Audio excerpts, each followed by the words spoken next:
The last major theme park to open in the Orlando area was back in 1999 with Universal's second gate, Islands of Adventure. A year prior, Disney's fourth and latest park, Animal Kingdom, opened. While both have had their changes within the past 2 decades, neither Walt Disney World nor the Universal Orlando Resort have been in much of a rush to open a whole new park. Each has had their own expansions, don't get me wrong. Some changes came in the form of new lands for their existing parks, like Harry Potter's Hogsmeade at Island of Adventure, or Star Wars Galaxy's Edge at Hollywood Studios. Other expansions were a bit less noticeable, but still important, like a steady growth in each of their hotel offerings. The closest thing we've gotten to a major theme park up until now, however, is with Universal's Volcano Bay, which essentially replaced the former Wet n Wild water park. While each of these have given us a taste of what a modern-day theme park might look like, most of those glimpses have come from overseas. Universal opened parks in Japan, Singapore, and Beijing, while Disney opened new parks in Hong Kong and Shanghai, with a second gate arriving in Tokyo. Whether it be overseas or in the US, new advancements in theme park technology from both Disney and Universal have made the prospect of a new major theme park incredibly exciting. Especially as someone born in the 2000s, I couldn't help but cross my fingers in hopes we'd finally see something from the 2 major players. And after long last, that's finally coming to fruition. While Disney continued to focus on improving their current park lineup, Universal made a monumental announcement. On August 1st, 2019, the company announced what is potentially the most anticipated project in the world of theme parks today, their 3rd theme park of the Orlando Resort, Epic Universe.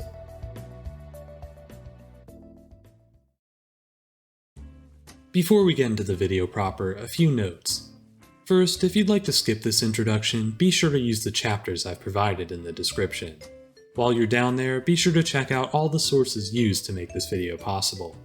Secondly, this is a compilation of a series I made over the past 2 months, so I'll be including a few addendums in this complete edition.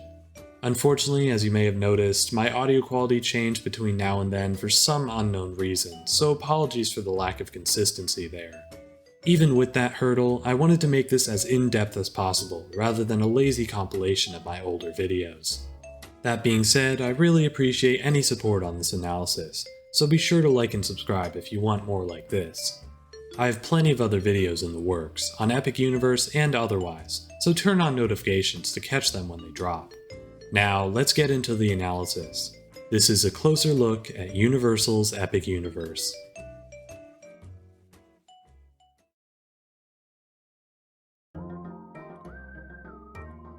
Planned to open in the summer of 2025, Epic Universe might be a bigger expansion than you may expect. Located 2 miles away from the main resort, the plot where this theme park will sit is actually more spacious than the current Universal Orlando Resort. Epic Universe will only take up a chunk of that land, leaving room for a potential 4th gate in the far future. The distance from the main resort also leaves it in a bit of a weird position compared to Disney. While Disney owns all the land in between each of their 4 parks, the 2 miles between Universal Studios and Epic Universe already have plenty built between them. The most likely solution is what Universal has done for Volcano Bay, adding shuttle bus stops at each resort for the water park. It won't be as elegant of a solution as Disney has, but they'll make it work. Apart from the park and the parking structure, there seems to be several plots of land available for hotels, with 2 planned to open in 2025 with the park. The first and less interesting of these hotels is the one located where Kirkman Road and Universal Boulevard will soon meet. As part of the construction of Epic Universe, Universal has agreed to expand Kirkman Road from its current position down to meet Universal Boulevard, although with slight funding from the city themselves. This helps both the city and the park, and gave the city even more of an incentive to greenlight the project. Anyways, this hotel will likely be more of a budget-friendly option, which Universal desperately needs more of in their lineup. The only value hotel in their lineup right now is the newly opened Endless Summer Resort, which is actually fairly priced for the majority of the year. The other 6 hotels are significantly more expensive, and while they are each very well-maintained resorts, I think Universal could use a few more options for those looking to save some money. It seems like this hotel could be similar to Endless Summer, with an expansion opening across the road later down the line. That means it won't be an incredibly immersive nor exciting resort by any stretch of the imagination, but one that Universal's resort lineup desperately needs. Recent patents filed by Universal suggest these new hotels will be named Stella Nova and Terra Luna, continuing the space theme of the new resort. We'll just have to wait and see to know for sure, but as a whole, this looks like a resort that I might consider staying at.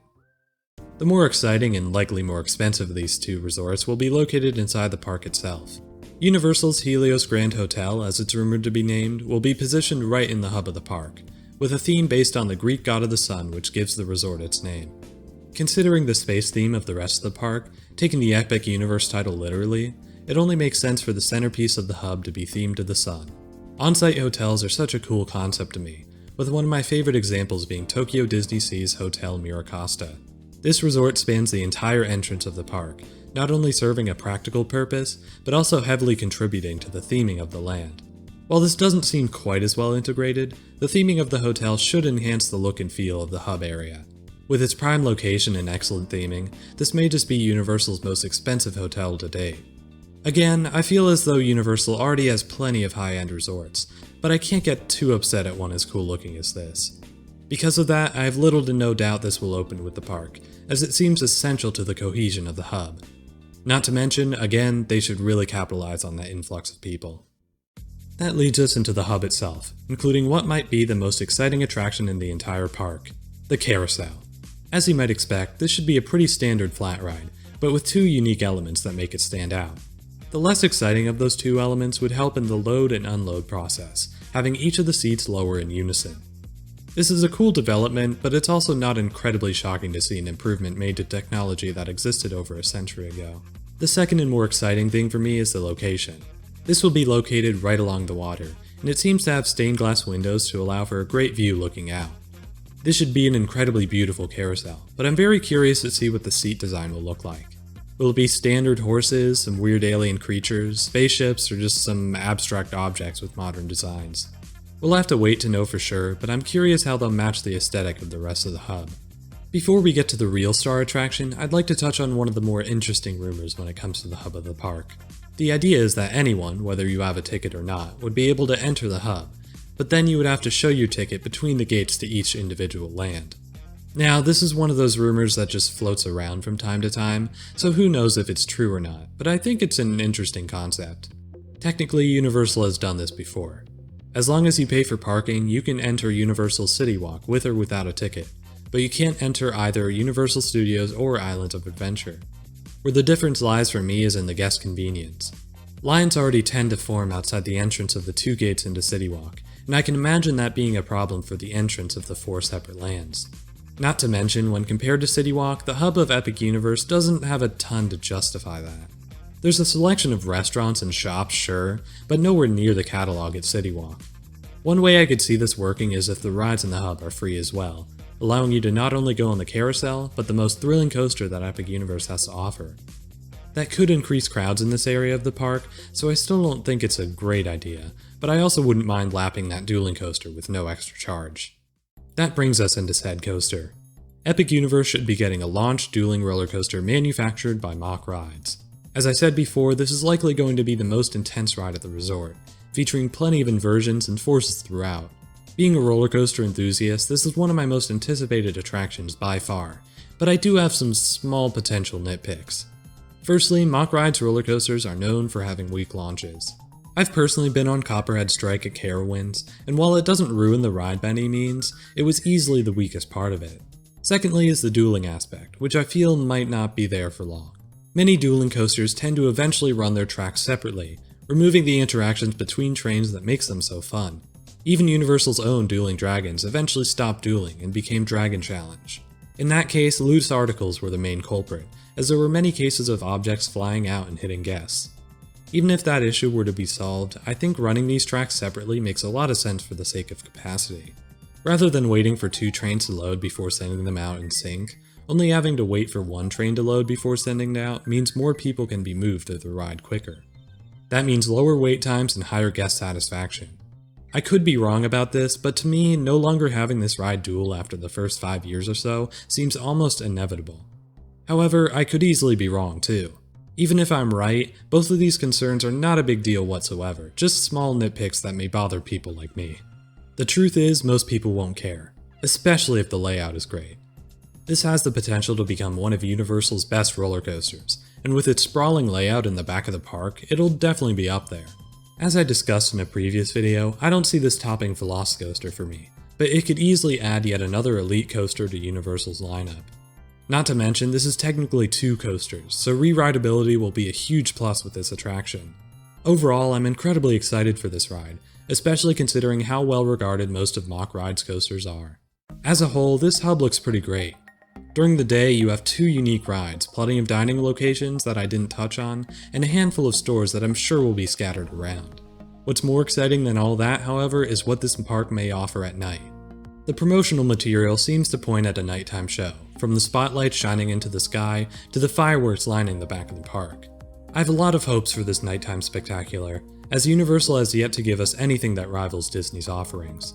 And while the lighting, fireworks, and even fountains will add to the experience, I'm hoping to see some more modern touches to elevate this show. Firstly, projection mapping to some extent seems like a no-brainer. Since the hotel looks to be mostly windows from the front, I don't know if they would be able to project and map that building. Still, I'm sure Universal could find some unique way to incorporate projection mapped elements. Secondly, and more importantly to me, is the use of drones. This might be a hot take, but drones are superior to fireworks in every way. They're not as loud, they're much less dangerous, and they can create a whole array of images that fireworks could only dream of. I think Epic Universe could benefit greatly from a drone show, as the ones I've experienced personally were great.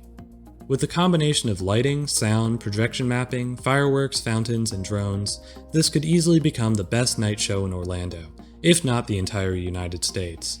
They may have some trouble considering the people who live nearby, but hopefully that issue has already been resolved. Even so, this hub should be fantastic. The carousel might not be the most exciting thing in the world, but it rounds out this park's lineup with a nice family-friendly flat ride. On the opposite end of the thrill scale, we have the MACK Rides Dueling Launch Coaster, which has the potential to break into my top 20 coasters.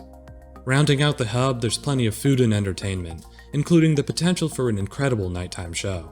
That paired with the 2 hotels at 2 different price ranges, and this makes a great start to Epic Universe's offerings. It may not be the most exciting area of the park, but I think it'll be more than successful at connecting this park's major lands together.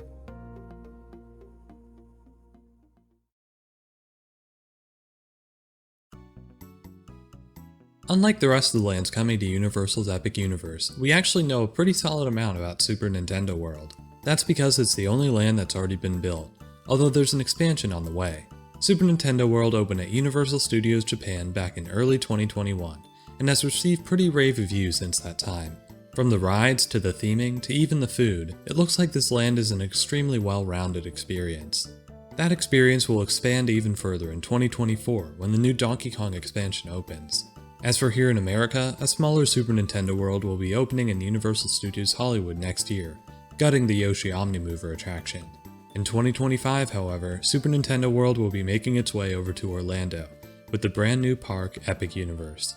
Let's take a look at what this land will have, from the current offerings at Universal Studios Japan to what's to come when the Donkey Kong expansion opens. Let's start with what we know so far by taking a tour of the current Super Nintendo World. As shown in the concept art for Epic Universe, you'll be entering this land through a classic Super Mario warp pipe. It doesn't seem incredibly themed by any means, but it's at the very least a fun and thematic transition. I was a bit worried it would become a pinch point for crowds, but it seems that similar to Diagon Alley, there's a separate tunnel designated for those exiting the land. That warp pipe leads to Peach's Castle, which is a nice little themed entrance. You have a few paintings hinting at Bowser Jr., who we'll get to later, but it's otherwise pretty empty. A cute little entrance plaza, but nothing compared to the view you get stepping outside of it. This land looks absolutely incredible. It's so colorful from corner to corner, and packed to the brim with movement. The coins atop Mount Beanpole, the enemies swaying to the beat of the music, and even the Yoshi Omnimover ride to your right all add to the immaculate theming throughout. I'm even more excited to see what it looks like in person, as I imagine the scale is hard to capture on camera. As a huge Nintendo fan, I'm heavily anticipating stepping into this land myself, and everything I've seen so far has made that anticipation skyrocket. One thing to note is how this land is split up between 2 separate levels. The upper level primarily consists of the Mario Kart attraction and Peach's Castle, while the lower level has the main restaurant, shop, and the Yoshi ride. Since you enter on the upper level of the land through Peach's Castle, I'm curious how Epic Universe will get guests up to that point. Will the path leading up to the warp pipe slant upwards as it seems to in Japan, or will the warp pipe get you up to that point? We'll just have to wait and see, but for this tour, let's start on the bottom level and work our way back up. First things first is this cute little snack booth called Yoshi's Snack Island. Based on this video alone, it doesn't seem like many people stop by this location, but considering it's right near the entrance to the soon-to-be Donkey Kong expansion, I think that'll likely change in the future. For now, this booth seems to sell popcorn and boba tea, which probably won't be the same for the American parks. Menus at theme parks differ from region to region, which also applies to the much bigger sit-down restaurant in the land, Canobie's Cafe. Canobie's Cafe, or Toad's Cafe as it will be known in the US, is this land's primary restaurant. You get in line right outside this cute Toad-themed house, and are greeted by Chef Toad himself as you enter. This is a cute little distraction while you wait, as are the various other screens throughout the line.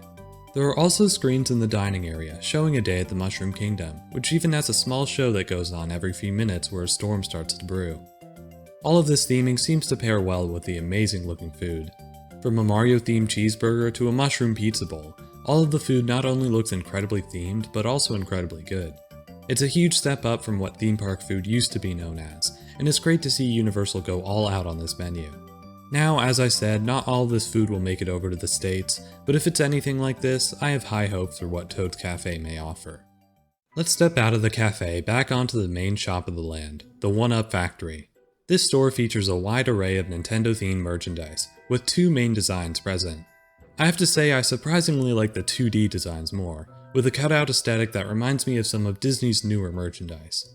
The bright colors and simple designs really work for me.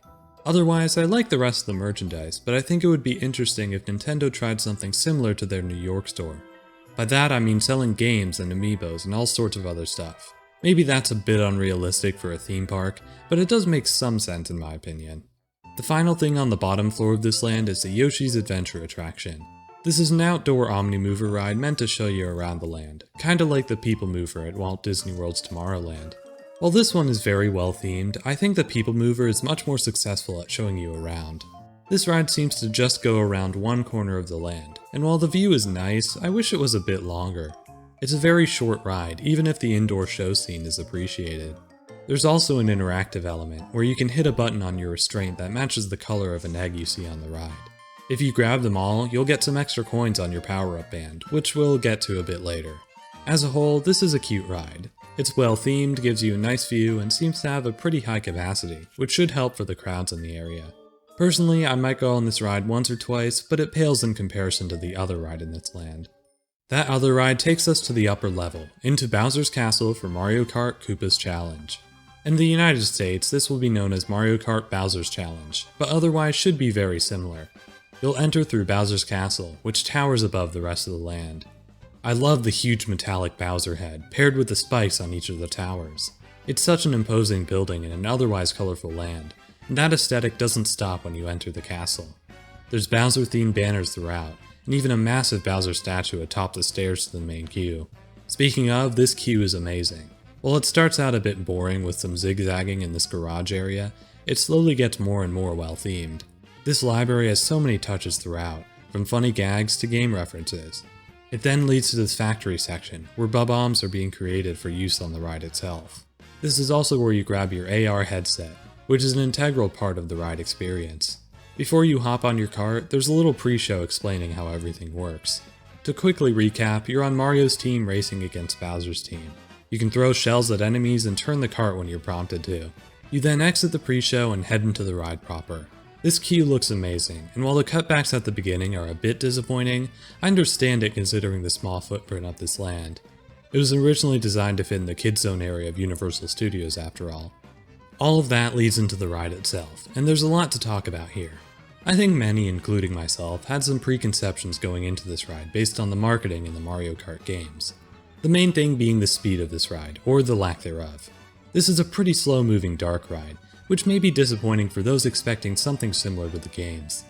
Not only that, but even with the small bits of interactivity at certain points, you never get the selection of items present in the games either, just the shells. That, paired with the hard-to-capture AR effect, makes it easy for me to understand why some would be disappointed by this attraction. But as time goes on, I'm beginning to warm up to it. Yes, it's slow-moving, but that's so it can appeal to as many people as possible. Same with the item selection. Imagine having to teach someone who's never played Mario Kart what every single item does. It would also be pretty hard to implement considering what this ride is aiming for. And what this ride is aiming for is to be an attraction for the whole family. Nintendo appeals to everyone, so it only makes sense to have a ride that appeals to everyone as well. As for the AR, I think that's something that's just very difficult to capture in video.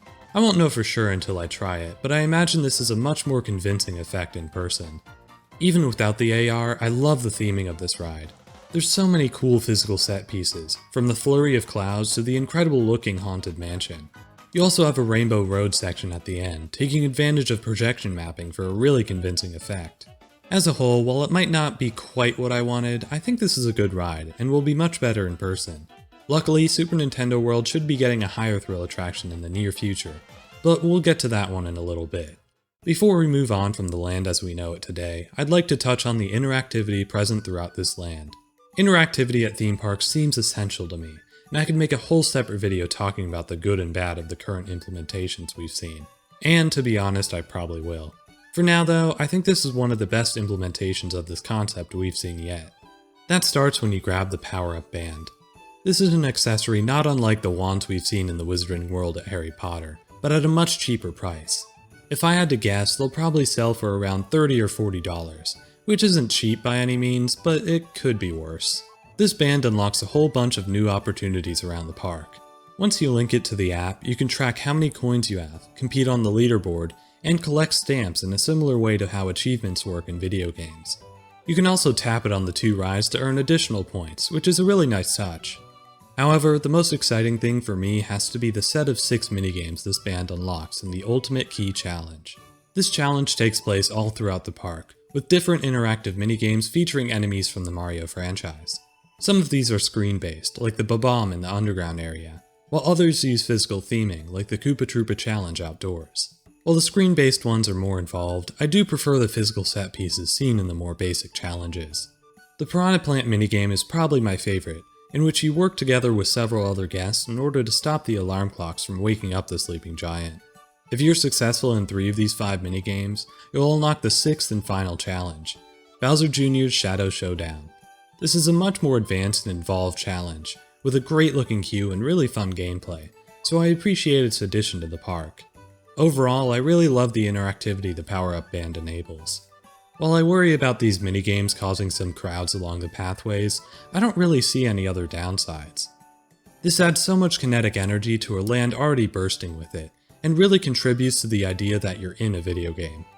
I could gush about this all day, so again, I'll likely save that for another video. That leads us right back into the speculation. A Donkey Kong themed area will be opening at Universal Studios Japan in 2024 as an expansion to the already existing Super Nintendo World. This land won't be coming to Hollywood, however, due to space constraints. Epic Universe, on the other hand, should be opening both the Mario and Donkey Kong themed areas at the same time in 2025. We've already seen construction begin on the Donkey Kong Minecart roller coaster, but let's touch on some smaller stuff before we get into that. Even when it comes to smaller stuff, there doesn't seem to be a ton coming to this area. There's a small shop similar to the one we see in Tropical Freeze, and I'm sure there will be a small food stand parked somewhere. Apart from that, this land should expand on the interactivity seen in the initial phase, with Donkey Kong stamps being found in the Super Nintendo World app. There are some rumors floating around that these interactive points may be using the animal buddies from the original trilogy of games, but I have my doubts about that. These games were developed by Rare, who is now owned by Microsoft, so Nintendo generally stays away from any characters they created.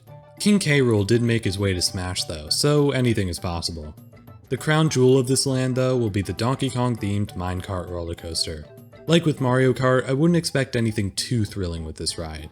I know the prospect of a roller coaster seems to suggest a high thrill, but I have a feeling this will be more on the tamer side.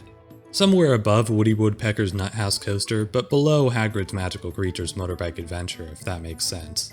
I do think this is primarily because Universal wants to appeal to a large audience of people, but also because of the main gimmick of this attraction. The Boom Coaster, as it's been dubbed by Universal, will have the cart appear to jump from rail to rail, when in reality it's connected to a rail on the side. This should look amazing from the outside, but probably means the ride won't be able to make any advanced maneuvers. Which is perfectly fine, by the way.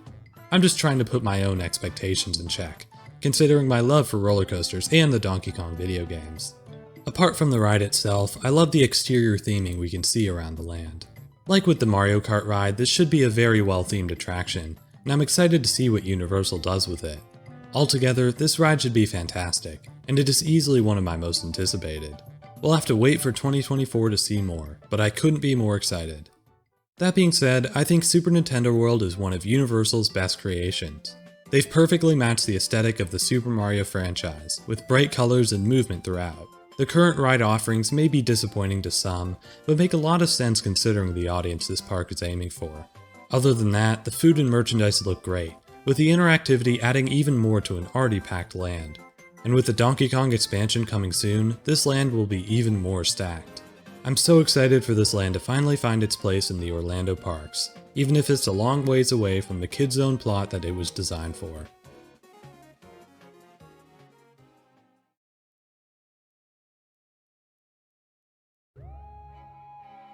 The Universal monsters are some of the most iconic characters in all of fiction. Dracula, Frankenstein, the Mummy, even slightly more obscure characters like the Wolfman or the creature from the Black Lagoon would be considered classic horror staples. Despite that moniker, these characters haven't had much representation in the parks.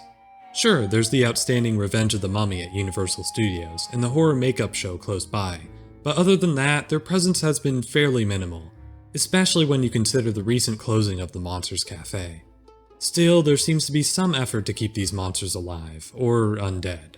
A temporary monsters-themed shop opened during the Mummy's prolonged refurbishment, and they've even had a huge presence in recent Halloween Horror Night events. All of that seemed to suggest that the Monsters Cafe may have closed for a reason, and with Universal's third park on the horizon, rumors started popping up about a Universal Monsters land. Now, it seems very likely that we're going to get this much-anticipated themed land, with two of my most anticipated attractions in tow. Let's talk about why this area is such a big deal, and what might be coming to this highly anticipated new land. Out of all the IPs coming to Universal's Epic Universe, the Universal Monsters may just be the strangest. While the other lands are tied to their own specific movie or game, the Universal Monsters are a combination of franchises taking place in a shared world. According to a recent report by Screamscape, this land should be themed to a European village, with Frankenstein's manor acting as the centerpiece. What's even more interesting about this report is the fact that this land will take place in the modern day. Rather than transporting you back in time, this land aims to act as a tourist trap, set up by the townspeople to cash in on their reputation. I'm a bit mixed on this concept. I think it's a bit of a funny idea and it has some potential, but I can't help but find it a bit cheesy. That may be perfect for this park though, considering it's aimed at families, but I hope they don't skimp too much on the more scary elements. At the very least, I hope it doesn't affect the theming too much. I assume there will be tacky decorations in the style of a tourist trap, but I hope it doesn't get in the way of the otherwise dreary atmosphere. There is an exciting rumor hinting at more scary elements, however. According to that same report, the Universal Monsters Land may turn into sort of a permanent scare zone when night begins to hit. If you're unfamiliar with Halloween Horror Nights, a scare zone is essentially a themed area where actors roam around trying to spook you. If this rumor is true, I'm curious if these will be actual monsters, or just townspeople dressed like them, going along with the tourist trap idea. I obviously hope it's the former, but only time will tell. I'm also curious how guests may react to this. When you go to Halloween Horror Nights, it's kind of assumed you'll get jumped by a guy in a costume, but by regular park hours, I'm not so sure people will be into it. There's also some safety concerns, for both the guests and the employees, but with years of experience under their belts, I'm sure Universal has thought this through. I could easily see this getting cut, but I wouldn't complain if it does see the light of day. Other than that, there's a themed dining experience rumored for the land. Not much is known about this location, but I have a bit of a fun concept as a soft revival of the Monsters Cafe. Essentially, this dining location could act as a museum of sorts, showcasing the history of each of these monsters. It would still follow that tourist trap vibe, with some comedic elements throughout, but would work well as an introduction to these characters for guests unfamiliar. I don't know if the laboratory vibe would work, considering this restaurant would be separate from the manor, but it could be cool to see return. As a whole, this could be fun. Now though, let's get into the real meat and potatoes of this land, the rides. This land should feature two attractions, the first of which having gone through multiple changes. Based on concept art and patents filed by Universal, it originally seemed like we were supposed to get a high-budget monsters stage show. Allegedly, it would have had some impressive special effects, and really show off what Universal could do. But unfortunately, it doesn't seem like that'll be coming after all. When it comes to theme parks, I'm not personally the type who goes to these shows, so I'll admit that I'm much more excited about the recent rumors. Those recent rumors state that this land should be getting the park's fourth roller coaster, a spinning coaster manufactured by MACK Rides. While at first it seemed like this would be a family spinning coaster like Cobra's Curse at Busch Gardens Tampa, the recent report by Screamscape reports that it'll be an extreme spinning coaster. Currently, there are 2 of these in operation: Time Traveler at Silver Dollar City and Ride to Happiness at Plopsaland Japan. Both of these have been highly regarded, with the latter being called the best roller coaster in the world, so needless to say this recent report has made me even more excited. While I don't think this will be quite as intense as those other 2 rides, I think it could possibly outdo the dueling coasters in the hub of the park, which is a new development. Following the report, it seems like this ride will showcase a launch indoors, while the rest of the ride goes out into the forest. To me, that suggests it'll be low to the ground, which is why I don't see it being as intense as those other 2 rides. Still, I think I prefer this being an outdoor coaster. It gives Universal much more room to work with, and not to mention, most indoor coasters just seem like a big black box. As for the launch, I know I was a bit hard on the hub coasters for the same reason. However, these carts should spin while the launch occurs, making it much more intense and exciting, at least in theory. As for the theme, there's no strong rumor as of the writing of this video, but one that's been thrown out there is the Wolfman. Guests would be launched into the forest, attempting to run away from him, which could be an exciting concept. Not particularly strong, especially without giving context to those spinning vehicles, but things could change by 2025. All things considered, I think this is the best case scenario for a new attraction. I do hope it has some interactions with the village, and possibly an inversion or 2, but either way, having a unique and intense ride like this coming to Orlando is pretty great. Despite how amazing that ride looks, I think the other ride in the park may just be my most anticipated. 15 years after Harry Potter and the Forbidden Journey opened its doors, we'll finally be getting another KUKA Arm Dark Ride from Universal. Continuing in that tourist trap concept, this will be themed as a tour through Frankenstein's manor, led by his ancestor, Victoria Frankenstein. You'll be heading deeper and deeper into this manor, eventually coming across Dr. Frankenstein's secret collection of beasts, where things start taking a turn for the worse. There's not much known story-wise beyond that basic concept, but I think it can be assumed that the monsters break out in some way, which apparently may lead to a face-to-face with Frankenstein's monster himself. As a whole, while I find this tourist trap idea a bit cheesy, it does seem like a fun attraction. Even if it's a bit lighthearted at first, it seems like it'll dip into a darker tone later in the ride, which I do really appreciate. However, it's the more technical details which really get me excited about this attraction. Let's start with the theming. Firstly, when it comes to good news about that stage show's cancellation, it seems like some of that budget may have gone to this attraction. That should mean even better theming and even more advanced technology, which makes some of these rumors even more likely. One of these rumors is the Victoria Frankenstein animatronic we might see in a pre-show, which is fairly exciting. We rarely get animatronics from Universal, so having them dip their toes into it should be really great. At the very least, it's better than another Pepper's Ghost train effect. Other than that, it seems like this ride will be ditching the screen simulation segments of Forbidden Journey, which is a huge positive in my book. Those are my least favorite parts of that ride, so cutting them and focusing on the practical set pieces is incredibly exciting. It should mean even better and more detailed theming. Now let's get into the technical side. As stated before, this ride is rumored to use that same KUKA arm system, but with some tweaks.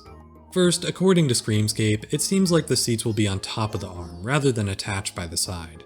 I'll be honest and say this doesn't make a whole lot of sense to me logistically, but in theory it'll make it easier for the ride to turn in either direction. Secondly, the much more exciting rumor. Unlike Forbidden Journey, these KUKA arms might be utilizing a roller coaster track.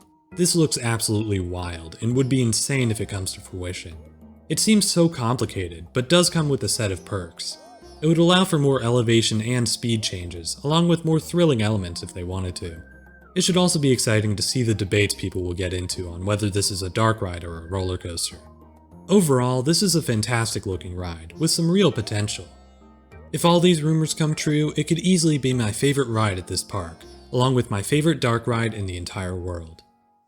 As a whole, it should be easy to see why this is my most anticipated land. While the theming has me a bit cautious, everything else seems perfect. An incredibly unique roller coaster utilizing the same model as some of the best in the world, and an advanced dark ride using an immensely complex system to take you through some dense theming. This land is sure to be a must-stop on every visit to the park. Hopefully, one of those visits will be on a cloudy day so I can really immerse myself in the dreary aesthetic.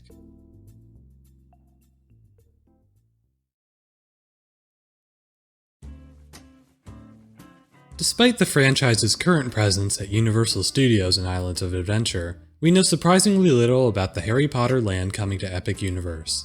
Unlike the majority of the park, most of the offerings here are still uncertain, even down to where the land takes place in the Wizarding World. This all boils down to the poor reception of the recent Fantastic Beasts films, which have massively underperformed in the eyes of Warner Brothers. That means that Universal may be circling back on the theme, focusing on more iconic locations from the original series of films.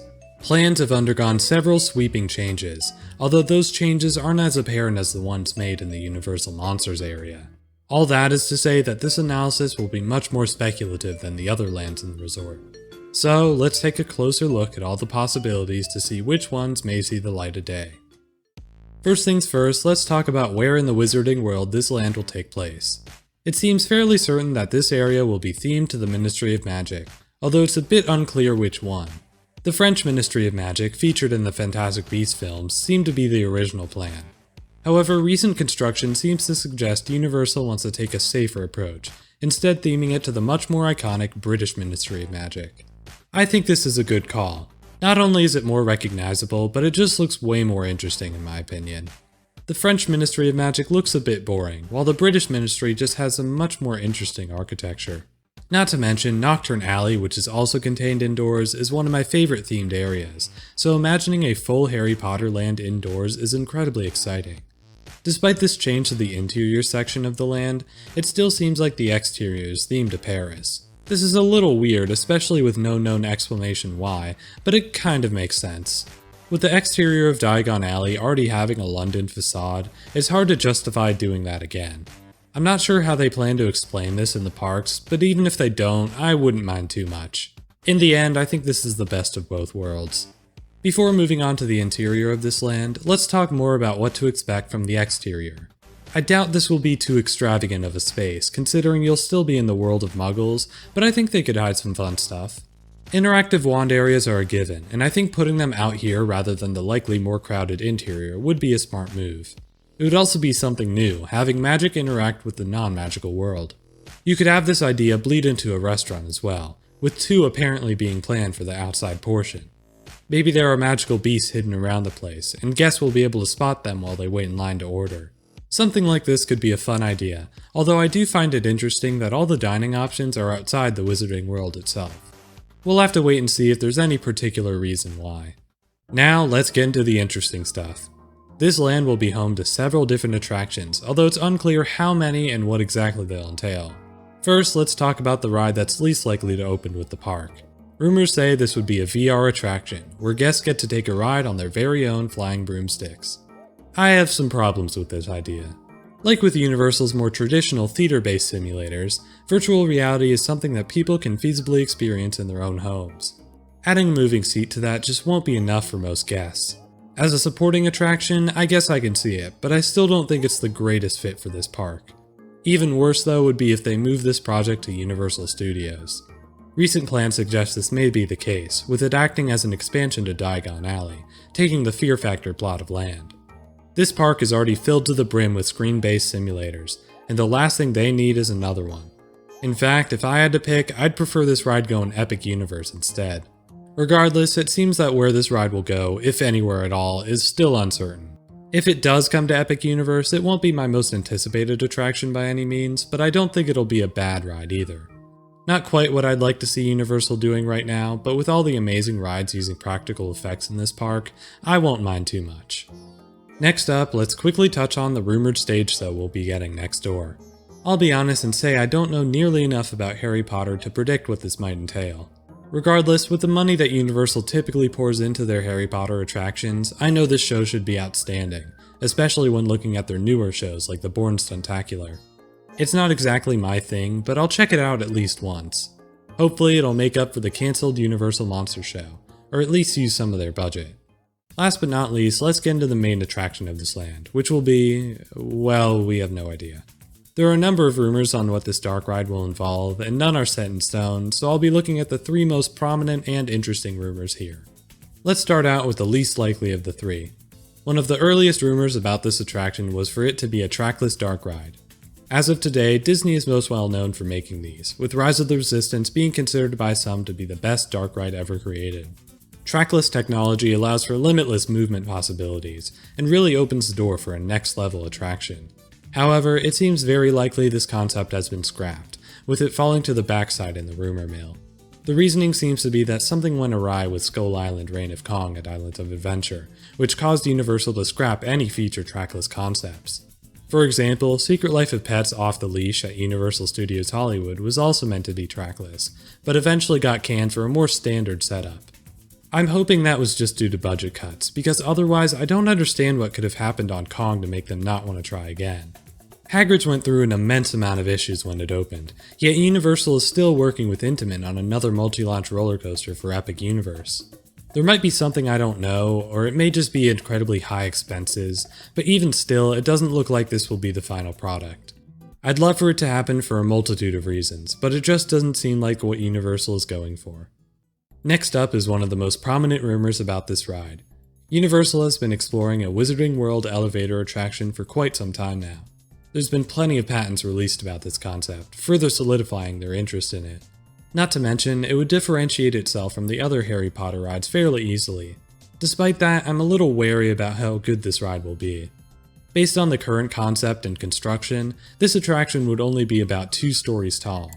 Okay, so on second thought, I think I was kinda wrong about this.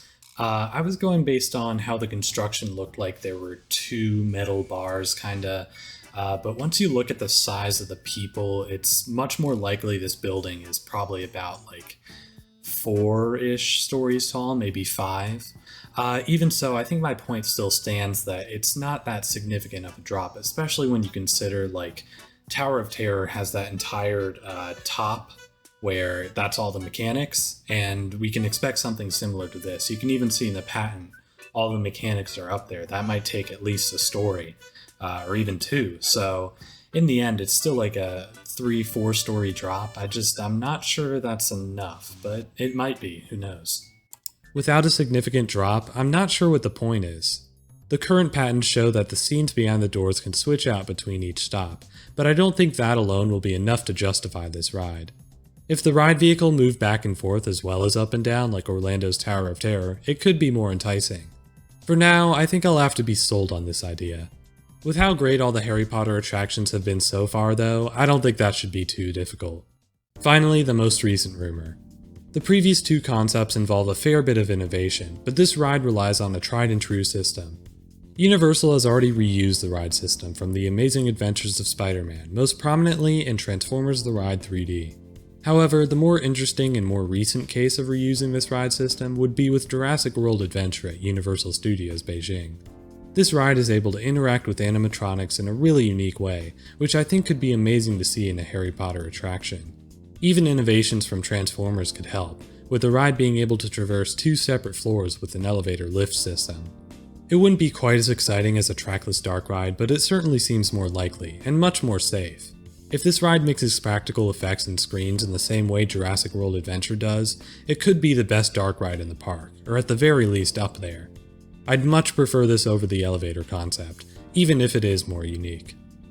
Overall, I'm interested to see what Universal comes up with for this ride.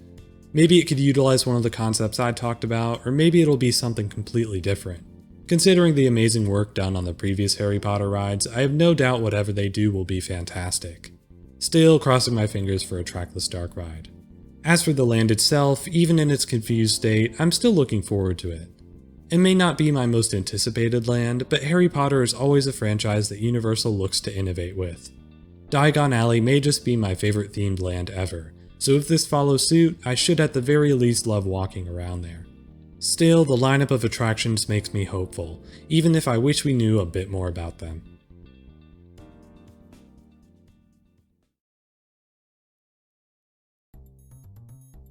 Out of all of Dreamworks' franchises, the How to Train Your Dragon series might just be their most highly regarded. With its stunning animation and surprisingly mature writing, this series went on to become one of Dreamworks' most successful. Not only do you have the trilogy of films, but several television spin-offs following the cast.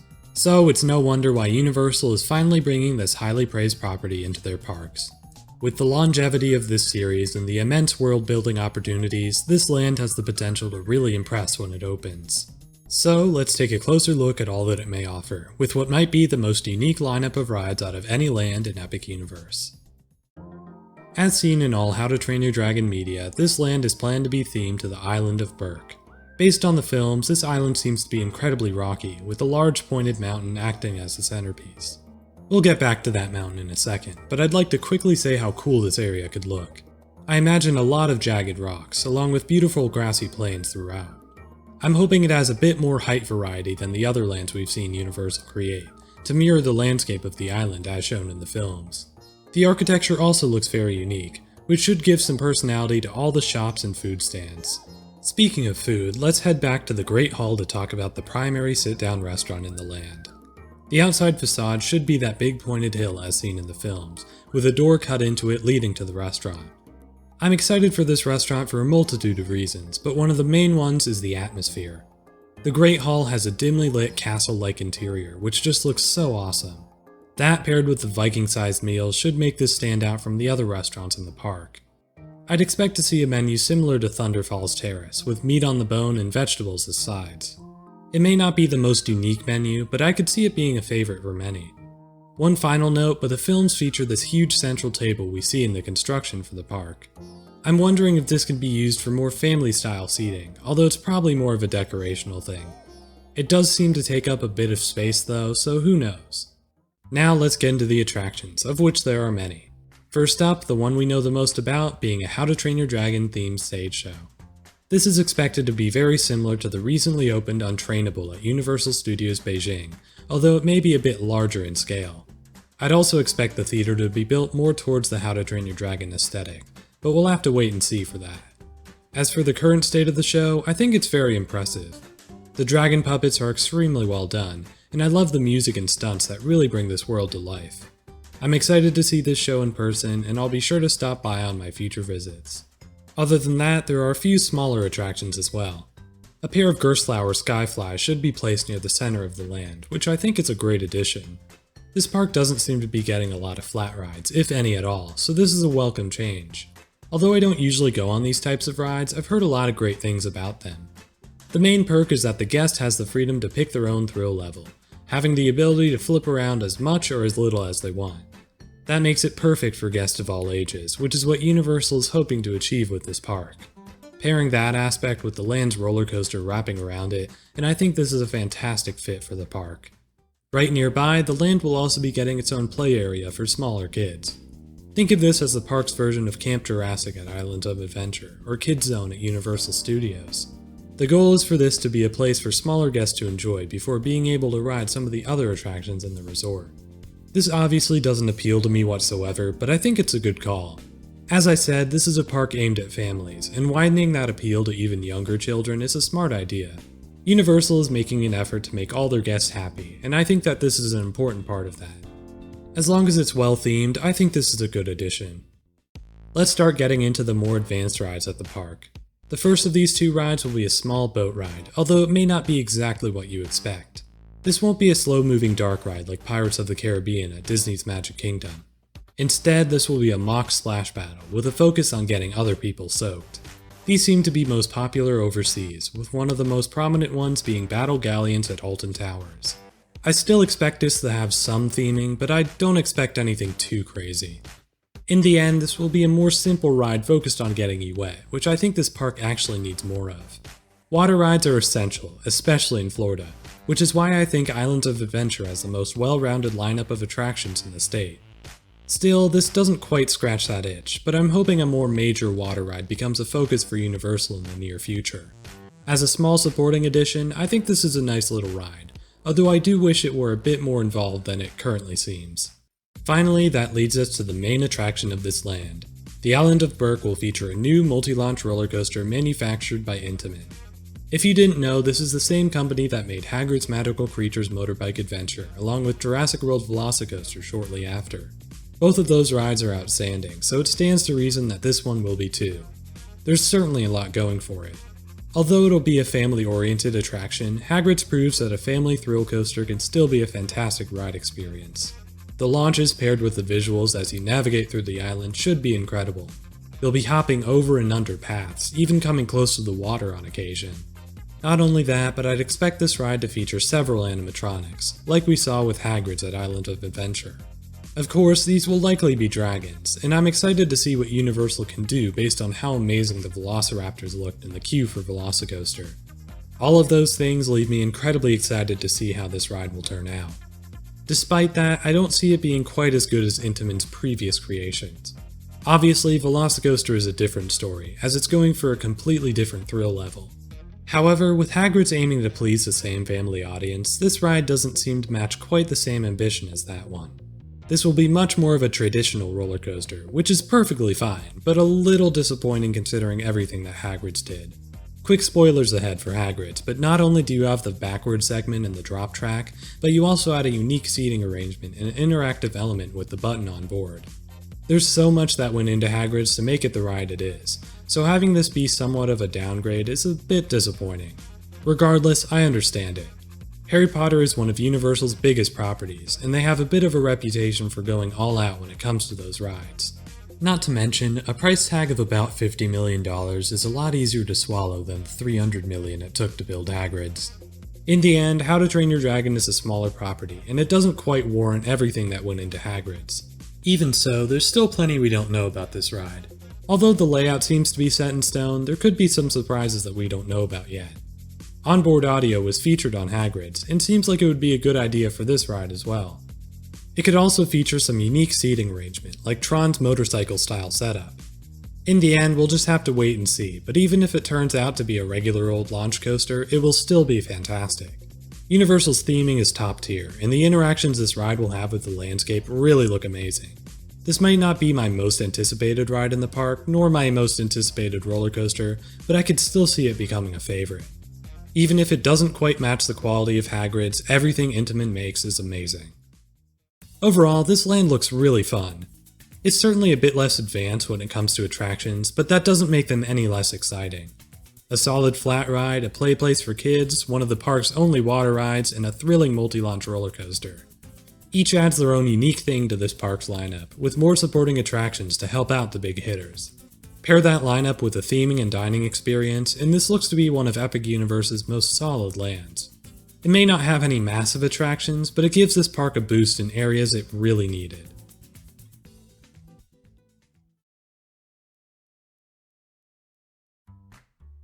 With all the big and exciting things coming to Epic Universe when it opens in 2025, it might be hard to believe that this is only the beginning for this brand new resort. Even with the 4 main lands coming to the park, Universal has plenty more space to expand within the coming years. In fact, Epic Universe only uses a small chunk of the massive area Universal has to work with. The possibilities are endless, from new hotels, restaurants, and rides, all the way to a 4th major theme park. The potential that Universal could unlock here is truly staggering. So let's scratch the surface of that potential as we take a closer look at the near and far future of this upcoming park. Before we move into the main area of land, let's head up Universal Boulevard to address this separate plot. As it stands right now, it seems very likely that this will be used for more hotel space, which is certainly a smart move. I expect these hotels to be similar to the current offerings at the main Universal Orlando Resort, but if I had to pick one I'd like to see them replicate, it'd be Cabana Bay. This hotel has good capacity, really nice theming, and overall fairly inexpensive room prices. Not to mention, it seems to be a hit, so Universal would be smart to take a page from that book. Still, any hotel Universal chooses to build should do well regardless of cost. Because of that fact, I'd expect Universal to start work here as soon as they see demand for it, which considering how amazing this park looks, should be pretty soon after it opens. Now let's take a look at the main plot of land, starting with one of the admittedly less exciting rumors. When it opens, Epic Universe will likely just have a regular old parking lot, as we see at most theme parks today. However, as future expansion occurs, they should be constructing a similar structure to what's seen at the current Universal Orlando parks. Again, I know this isn't the most exciting thing in the world, but I am certainly looking forward to it. While I understand why Universal is going with a parking lot at first, mainly due to the immense cost of a structure like that, I much prefer the way it's done at Universal Studios and Island of Adventure. Not only do you walk less, but you don't have to do it in the immense Florida heat. It also means your car is cooler when you return, which is a huge perk. Even with how great this should be, I would only expect it to be built when absolutely necessary. For example, Universal Studios Orlando opened with a parking lot as well, but as the resort expanded to include City Walk and Islands of Adventure, a relocated parking situation was necessary. Essentially, I wouldn't expect this structure to open for years or even decades down the line, as the resort expands into something much larger than what we see today. That expansion would begin with a second City Walk, similar to what's currently seen at the main resort. The present-day City Walk connects the parking structure to the two parks through a series of dining and shopping opportunities. It makes sense Universal would want to replicate that here, considering it entices people to stay at the resort longer and spend more of their money. I'm not sure what exactly the second City Walk will offer though, or how it'll separate itself from the original. Regardless, this makes a ton of sense, although I wouldn't expect an expansion like this until we see what happens to the plot of land to the right of it. Yes, you read that right, it's actually possible that Universal could be considering a fourth theme park, utilizing this 110-acre plot of land to the right of the resort. Of course, this wouldn't see the light of day for years or even decades, but it appears that Universal is thinking ahead by setting aside this area. Even though these plans could just as easily change, I think it would make a lot of sense. Islands of Adventure was a huge success, allowing Universal to implement more IP and convince guests to add more days onto their visit. More days in the parks means more nights in the hotels, which means even more money for Universal. In the end, a fourth park could be a very good business decision. However, I have another proposal. With the minimal water rides Epic Universe currently offers, I'm wondering if a water park might be a smarter idea. Think of how Six Flags or Cedar Fair does it, connecting their water park close by to the dry park to convince guests to stay even longer. Of course, unlike those other offerings, I doubt this would be included with admission, but Universal could bundle water park tickets with Epic Universe tickets in order to entice guests. Again, this is just an idea I had, and it certainly has its flaws, but I thought it was an interesting proposal. Regardless, I would definitely prefer a fourth main theme park, considering all the exciting IP Universal could implement into it. Before we get to all the major plots in Epic Universe, let's touch on all the smaller ones. The How to Train Your Dragon area seems to have an expansion plot located in the back of the land, which could very well be for a future edition. While more flat rides or similar smaller stuff could be possible, I see Universal going for a more major edition. My logic is this. Imagine Universal announces an expansion to Diagon Alley, but instead of a new dark ride or VR attraction, it's just a carousel. It just doesn't make sense for them to push back a smaller ride like that for a future expansion, rather than just having it open with the park, if that makes any sense. If I had to make a guess, a slow-moving dark ride would be a safe bet. Maybe an Omnimover like Yoshi's Adventure at Super Nintendo World, or a calm boat ride like Navi River Journey at Disney's Animal Kingdom. Basically, I wouldn't expect anything too intense or involved, but I wouldn't expect anything tiny either. Next up, Universal's most popular property, Harry Potter. I've already discussed the uncertain fate of this land's proposed VR attraction, with it unlikely to come to the park in 2025. While it could very well open in 2026 or 2027 instead, I wonder if Universal may wait for the right idea to come. Technology is always improving, so in the next 5 years, we could see a whole new exciting and innovative idea. It could even do what Hagrid's did to Forbidden Journey, making a ride so good it turns the major tentpole attraction into a mere supporting one. Maybe that's just wishful thinking, but even a solid secondary ride in that land would do wonders. People love Harry Potter, so the more capacity in that area, the better. At the other end of the park, one ride we're a bit more certain about is a Creature from the Black Lagoon boat ride. Located in the back of the Universal Monsters Land, the plans for this ride seem to be pretty far along. It's uncertain whether this will be an intense boat ride like Dudley Do-Right's Ripsaw Falls, or something calmer like the first half of Jurassic Park River Adventure. Of course, the best case scenario is something atmospheric and scary like the former Jaws attraction, which it may take inspiration from. Whatever it is, this ride only makes me more excited for the Universal Monsters Land. This land is easily my most anticipated as is, and this ride only makes it more apparent why. Last but not least, when it comes to the smaller plots, there's a tiny piece of land located on the right of Super Nintendo World. While it's not necessarily connected to Super Nintendo World, this plot could very well be for a Nintendo property.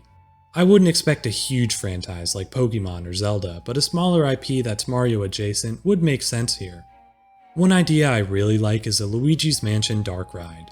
While Luigi's Mansion is technically its own franchise, the association with Mario is fairly obvious, like with the Donkey Kong attraction. While anything Luigi's Mansion themed would make me very happy, I'd expect some sort of shooting dark ride. Guests would hunt for ghosts alongside Luigi, which I think is a fairly straightforward premise, and utilizes interactivity as we see in the rest of the land. Even so, this plot could just as easily hold something unrelated to Nintendo. There are more boring options like a new shop or restaurant, which would actually make a bit of sense, but an idea I like the sound of is a clone of the Secret Life of Pets attraction from Universal Studios Hollywood. It would easily fit into this area and be a nice addition for the family audience Universal is trying to appeal to. While I'd prefer a Luigi's Mansion ride, I'd still be happy with this one. That's all the smaller plots out of the way, but Universal has 2 bigger plots of land set aside for Epic Universe, on top of the 110 acres set aside for the potential 4th park. There's a smaller 7-acre plot between Super Nintendo World and the Universal Monsters area, and a massive 20-acre plot tucked behind the hub's dueling roller coaster.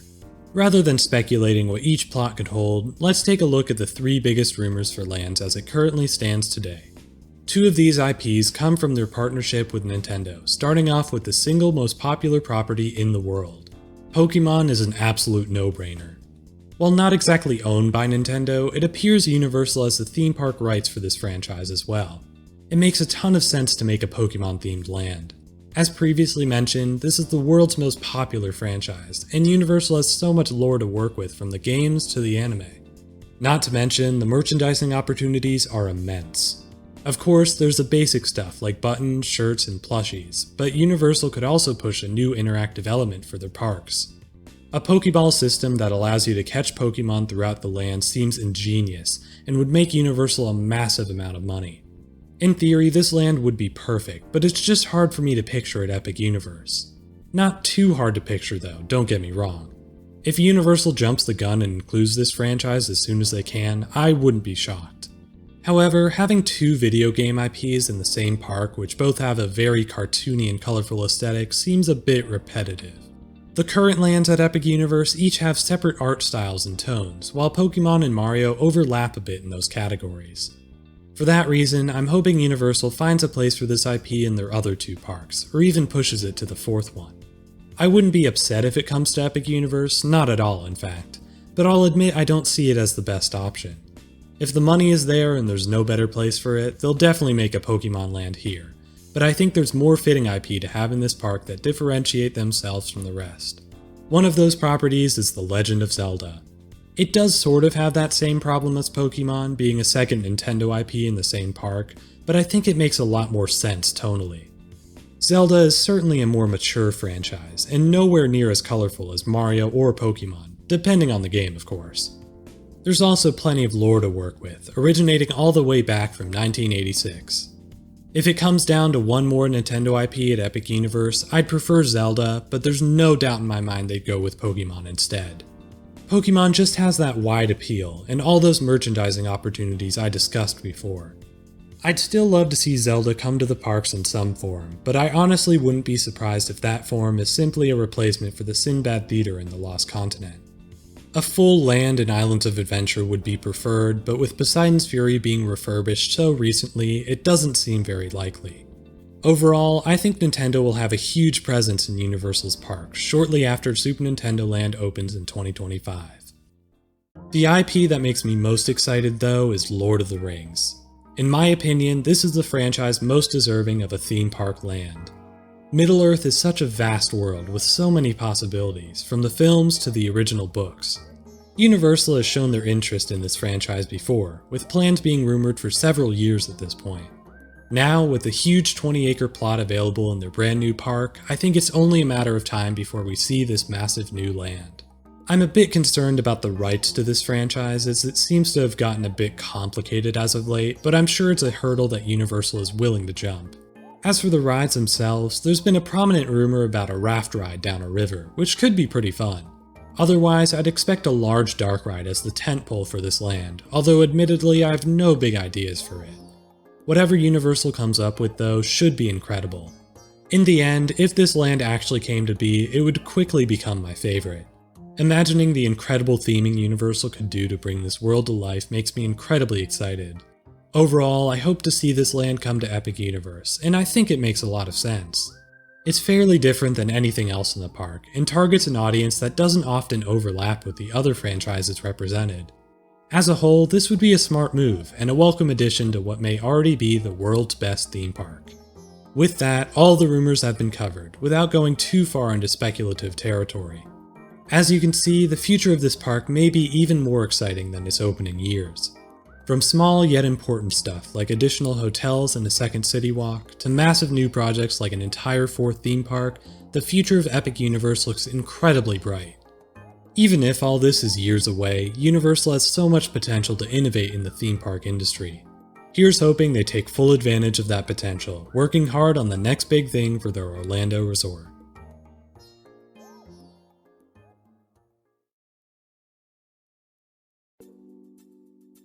Based on everything we know now, Epic Universe looks absolutely amazing. With tons of innovative rides, exciting lands, and a big future ahead of it, this park is sure to impress when it opens. It looks to be a testament of what Universal can do when given the budget and ability, which is what we've all been wanting from them. For a while, Universal was known as that second-rate theme park. Universal Studios, for example, is filled to the brim with screen-based simulators, giving the perception of a less premium experience. With Universal's recent endeavors, though, it looks like that perception is changing. Hagrid's and Velocicoaster started that trend, but Epic Universe seems to be solidifying it. Universal wants to be a serious competitor, and now more than ever, it looks like they can be. With all this park has to offer, Universal could see unprecedented growth. It's up to them to deliver, and I trust that they'll be able to. In my eyes, based on what we've seen so far, Epic Universe may just become Florida's best theme park.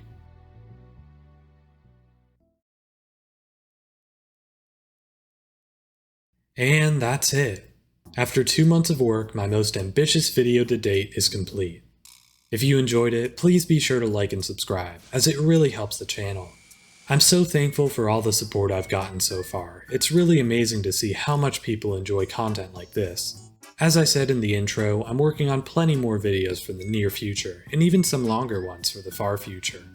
In fact, I have another hour-long video essay in the works which I'm hoping to release by the end of 2022, and I'll be sure to update you all on that project. As it stands though, I'm so thankful for the influx of support as I continue to build this channel. My goal this year is to see what works and what doesn't, and make every video just a tiny bit better than the last.